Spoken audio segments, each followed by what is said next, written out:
संघं शरणं गच्छामि।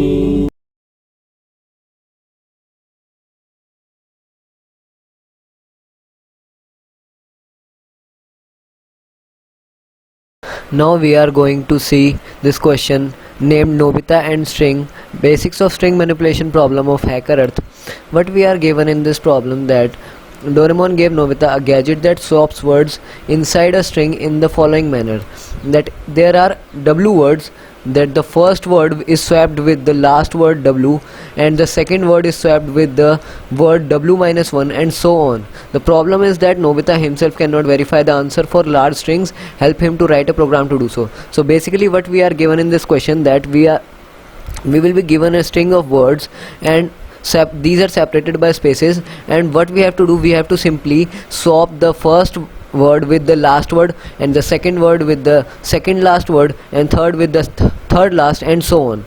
So in this question there are only two words, so we will swap the zeroth place with the first place word. So basically we are basically have to swap this world and this hello. So our output will be world hello. तो इस question को करने का क्या तरीका है? सबसे पहले अगर मान लो जैसे हमारे पास ये गिवन है, माई लव इज प्रोग्रामिंग, तो अगर हमें इस क्वेश्चन को करने का तरीका देखना है तो हम ऐसे कर सकते हैं कि हम हर एक स्पेस पे जाएं। मान लो अगर हमारे पास जैसे एस ऑफ आई जो है वो ये स्पेस गिवन है, ठीक है, तो हम इससे पहले जो हमारे पास स्ट्रिंग गिवन होगी, हम उसको स्ट्रिंग को एक टेम्प में स्टोर कर लेंगे और हम उसको क्या कर देंगे, एक वेक्टर में डाल देंगे। ठीक है, हमने उसको स्ट्रिंग को एक अलग टेम्प स्ट्रिंग में बनाया और उसको क्या किया, हमने वेक्टर में स्टोर कर लिया। तो अब ये जो वेक्टर्स हैं ये हमारे क्या स्टोर करेगा, ये सारे की सारी वो स्ट्रिंग स्टोर करेगा जो हमारे पास ये वर्ड्स गिवन है, ये एक एक करके सारे क्या करेगा, ये वेक्टर में स्टोर करेगा। ठीक है, और फिर हम क्या करेंगे, अब हमें क्या करना है ना कि हमें जैसे लास्ट वाले को फर्स्ट वन के साथ स्वैप करना है, सेकंड लास्ट को सेकंड के साथ स्वैप करना है, तो हम क्या करेंगे, बेसिकली हम इस वेक्टर को रिवर्स कर देंगे। तो रिवर्स करने से क्या होगा ना कि जो हमारे पास लास्ट होगा वो फर्स्ट में आ जाएगा और जो फर्स्ट होगा वो लास्ट में चले जाएगा। ऐसे ही जो सेकंड लास्ट होगा वो सेकंड पे आ जाएगा और जो सेकंड होगा वो सेकंड लास्ट पे चले जाएगा। तो ये रिवर्स कर देंगे और सिंपली हम क्या करेंगे, अब इस वेक्टर को फिर आउटपुट कर देंगे बेसिकली। ठीक है, तो ये वेक्टर ऐसे सी आउट हो जाएगा हमारे पास। तो अब ये क्या है, ये तो एक ऐसी अप्रोच है कि इसको करने का ये तो एक वन वे है। एक दूसरा तरीका क्या होता है कि अगर हमारे पास ना इसके लिए एक इनबिल्ट लाइब्रेरी गिवन है जिसका नाम है एस स्ट्रीम। तो इस एस स्ट्रीम से क्या होता है ना, ये क्या करती है, ये हमारे पास स्ट्रिंग इनपुट लेती है और इस स्ट्रिंग से ना एक स्ट्रिंग ऑब्जेक्ट जैसे हमारे पास बनाती है, ये रिटर्न करती है स्ट्रिंग ऑब्जेक्ट। और वो जो स्ट्रिंग ऑब्जेक्ट होंगे ना वो हमारे क्या होंगे, डिफरेंट डिफरेंट वर्ड्स होंगे जो कि हमारे पास इस स्ट्रीम में गिवन है। जैसे मैंने अभी बताया हमारे पास जैसे आई एम स्टूडेंट, तो जैसे हमारे पास ये स्ट्रिंग गिवन है तो वो क्या करेगा ना, ये जो स्ट्रिंग ऑब्जेक्ट होगा ये इस स्ट्रिंग को स्टोर करेगा, इस स्ट्रिंग को स्टोर करेगा, इस स्ट्रिंग को स्टोर करेगा। तो हम क्या करेंगे ना, हम जो भी हमारे पास ये स्ट्रिंग है, जैसे हमने क्या कर लिया, हमने मान लो जैसे ऑब्जेक्ट की जगह हमने इसका जैसे अगर हम एग्जांपल देखें लिखने का तरीका क्या होता है, तो एस स्ट्रीम और एक हमने ऑब्जेक्ट बनाया एस टी आर। ठीक है, और ये जो हमने स्ट्रिंग लिया इसका नाम रख लिया एस। फिर ये इनपुट लेने का तरीका होता है कि हमने ना क्या किया, हमने इस एस को इस एस टी आर में ऑब्जेक्ट में स्टोर कर लिया। ठीक है, अब ये एस टी आर क्या कर रहा है, ये हमारे पास इस स्ट्रिंग की जो स्ट्रीम हमारे पास गिवन है ना, it is basically a string stream. तो ये जो स्ट्रीम गिवन है हमारे पास, इसमें से जितने भी वर्ड्स हैं ना, जो भी स्पेसेस से पहले आ रहे हैं, तो उनको क्या करेगा, स्टोर कर लेगा। और फिर क्या करेंगे ना, हम एक वाइल लूप लगाएंगे जिसमें कि हमारे पास क्या होगा, जो भी हमारे पास एस टी आर है उसको हम क्या करेंगे, एक दूसरे हमारे पास टेम्प स्ट्रिंग होगा उसमें हम स्टोर करा देंगे और फिर सी आउट कर देंगे हम अपने इस स्ट्रिंग को जो कि हमारे पास टेम्प है इस केस में। ठीक है, अब ये जो चीज़ है ना हमारे पास, ये जो हमारे पास ऑपरेटर है, ये एक स्पेशल ऑपरेटर होता है। ये इस स्ट्रीम में हमारे पास क्या फंक्शन करता है, ये बेसिकली क्या होता है, ये बेसिकली हमारे पास इनपुट लेने का तरीका जैसे हम सी इन में करते हैं।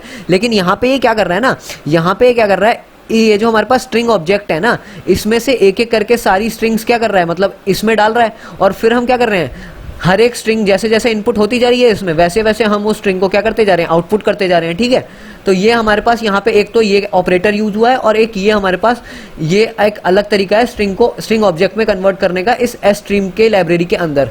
तो ऐसे ही करके और भी कई सारे इसमें से फंक्शंस होते हैं इस लाइब्रेरी में, जिसमें कि हमने एक तो ये यूज़ किया है और एक ये ऑपरेटर यूज़ किया है इनपुट लेने के लिए, ठीक है। तो ये हम इस क्वेश्चन को दो तरीके से कर सकते हैं, लेकिन ये जो सेकंड वाला तरीका है ना, ये काफ़ी एफिशिएंट तरीका है, काफ़ी छोटे से हमारे पास से कोड में हो जाएगा। जैसे अभी हम इस क्वेश्चन का कोड देखें तो हमें इस क्वेश्चन में सबसे पहले क्या करना है, हमें सबसे पहले ना एक इनपुट गिवन है टेस्ट केसेस, और एक चीज़ और गिवन है इस केस में। एक चीज़ मैं और समझा देता हूँ। जैसे हमारे पास ना जब क्या होता है कि हमारे पास सबसे पहले इंटीजर गिवन है, मान लो टेस्ट केसेस गिवन है, ठीक है। तो ये हमारे पास टेस्ट केसेस गिवन है 3। उसके बाद ना नेक्स्ट लाइन में हमें क्या गिवन है कि मान लो आई एम स्टूडेंट, ये चीज़ गिवन है, ठीक है। तो अब जब भी हमारे पास इंटीजर के बाद हमें एक स्ट्रिंग गिवन होती है ना, तो उस स्ट्रिंग को इनपुट लेने के लिए हमें क्या करना पड़ता है, बीच में एक cin.ignore लेना पड़ता है। अब ये क्यों लेना पड़ता है, इसके अलावा एक दूसरा तरीका भी है, वो मैं बताता हूँ। जैसे मान लो हमारे पास ये टेस्ट केस गिवन है, ठीक है। तो अब ये मान लो जब हम टेस्ट केस इसको इनपुट देते हैं ना, उसके बाद हम क्या करते हैं, हम एंटर दबाते हैं, ठीक है। यानी कि ये हमारे पास जो इनपुट स्टोर होगी ना, ये इस फॉर्म में होगी, ठीक है। इसके बाद एक स्लैशन भी इंटर होगा, जो कि हम एंटर करके इसको स्टोर करते हैं। जब हम इनपुट देते हैं तो 3 करते हैं, फिर हम एंटर करते हैं, उसके बाद हम नेक्स्ट लाइन में ये करते हैं हमारी स्ट्रिंग इनपुट, ठीक है।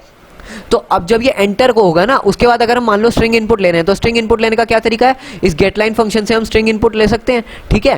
तो गेट लाइन से अगर हम स्ट्रिंग इनपुट लेंगे ना, तो गेट लाइन क्या करेगा, गेट लाइन के पास जो ये स्लैशन होता है ना, ये उसकी एक टर्मिनेटिंग कंडीशन होती है कि जब तक उसको स्ट्रिंग मिल रही है तब तक तो ठीक है उसी लाइन में, लेकिन जैसे ही वो लाइन खत्म हो गई, यानी कि जैसे मान लो ये स्ट्रिंग हमने स्टोर करी, इसके एंड में क्या होता है, इसके एंड में एक स्लैशन भी होता है, जब वो जो हमारे बफर है उसमें स्टोर होता है, ठीक है। ऐसे यहाँ पे भी होता है। तो अब जो ये स्लैशन है ना, ये हमारी टर्मिनेटिंग कंडीशन होती है। तो अब मान लो जैसे हमारे पास ये चीज़ है कि स्लैशन यहाँ पे गिवन है, ठीक है।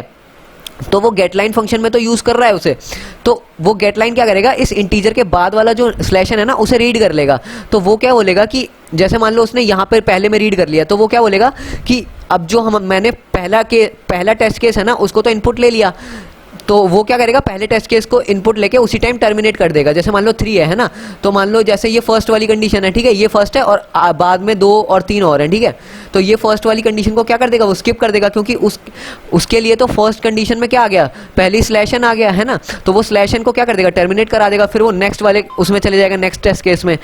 तो अगर हमारे को ये चीज़ अवॉइड करानी है ना, कि हमारे को जैसे हमारे पास मान लो 3 गिवन है, ठीक है, और हमारे पास ये स्ट्रिंग 1 गिवन है, स्ट्रिंग 2 गिवन है, स्ट्रिंग 3 गिवन है, तो वो क्या करेगा ना, वो इसको क्या कर देगा, स्किप कर देगा, वो डायरेक्टली इसको ले लेगा और इसको ले लेगा। तो वो 2 ही टेस्ट केस लेगा इस केस में, ठीक है। तो अगर हमारे को ये चीज़ अवॉइड करनी है ना, तो हम क्या करते हैं, एक तो cin इग्नोर होता है, जो कि क्या करता है, इसी चीज़ को वो क्या करता है, वो हमारे कंपाइलर को बोल देता है कि जो हमारे पास नेक्स्ट कैरेक्टर आ रहा है ना स्लैशन, इसको इग्नोर कर दो, ठीक है, जैसे कि नाम से ही पता चल रहा है। और अब जो हमारे पास नेक्स्ट स्ट्रिंग आएगी, वो क्या करेगा, वो इनपुट ले लेगा गेट लाइन के थ्रू, ठीक है।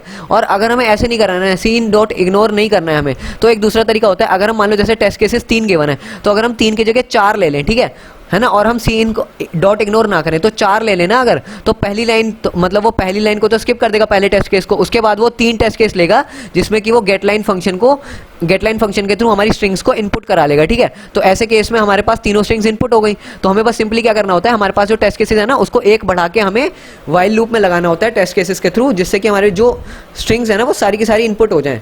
बस ये जो हमें चीज़ ध्यान रखनी होती है कि ये तभी होता है जब हमारे पास जैसे मान लो सबसे पहले इंट गिवन है और नेक्स्ट लाइन में हमारे पास स्ट्रिंग गिवन है।